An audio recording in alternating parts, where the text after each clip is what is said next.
Mikasika ny fitaterana nabakabaka indray kosa nasipamvanana ny fitantanana ny zotra-piaramanidina Air Madagascar ny cellule de crise ao anatin'ny fiadidinan'ny Repoblika sy ny filankevim-pitantanana vaovao no miara-mitantana izany Air Madagascar izany manomboka izao.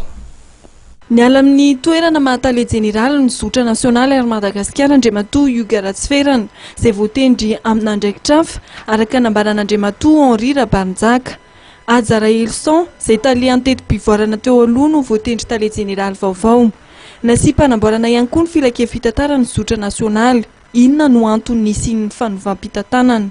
Taditsika angamba tamin'ny niverina tamin'ny fandehanany tany ivelana nanasan'ny Vatican azy rehefa nody teto tanindrazana ny Andriamatoa filohan'ny Repoblika dia nanambara tamin'ny mpanao gazety nandritra ny point de presse fa nanapa-kevitra ny fitondram-panjakana fa handray andraikitra mikasika ny Air Madagascar. Le fandraisana andraikitra io moa zany dia zavatra efa noeritreretin'ny filohan'ny Repoblika efa fotoana vitsivitsy zay satria fatatsika fa mandalo fotoan-tsarotra ny Air Madagascar. Dia teo izy zany no nametraka nisy ny olana anisan'ny ireny moa zany le fametrahana misy engagement ny Air Madagascar izay nametraka ligne vaovao Marseille Moroni dia Marseille Nosy-Be dia no ny antony maro samihafa dia tsy tanteraka io ary ohatrany somary nanahirana ihany satria petsaka ireo mpanjifa nefa nahazo toerana iandeha amin'ny le vol io dia somary mikorotana zany ny reny le fametrahana ny le vol régulier Marseille Moroni Marseille Nosy-Be io dia akoatran'izany dia misy ny fitaovana maro amin'ny Air Madagascar fiaramanidina izay efa fotoana maromaro zay no atao le ataon'izareo technicien hoe au sol satria tsisy pièce tsy misy motera dia reny zany dia nilaina noraisina tanana daholo. Namboarina ny solotena amin'ny fanjakana ao anatin'ny conseil d'administration najanona Andriamatoa Mamy Ravatomanga sy Benjamin Ramanantsoa.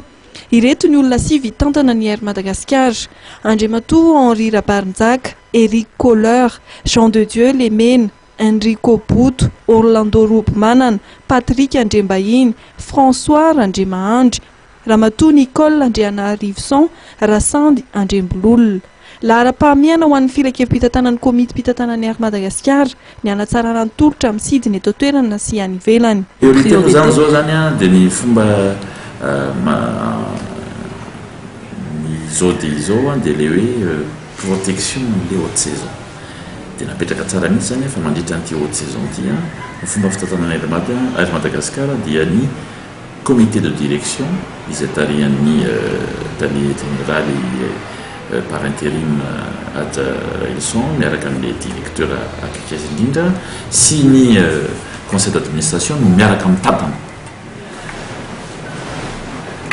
Ao anatin'izay fotoana izay koa le mesure prioritaire le efa noteneniko anareo teo le atao zany le fametrahana ny roplanina fametrahana ny fiarovana ny haute saison ny mandritra an'izay fotoana izay dia ametraka an'le stratégie de fond ihany koa izany ny compagnie Air Madagascar mba le resaka hoe protection ny haute saison zany hoe ahafahan'ny Air Madagascar manana an'izay fiaramanidina ahafahany miasa ahafahany manatanteraka ny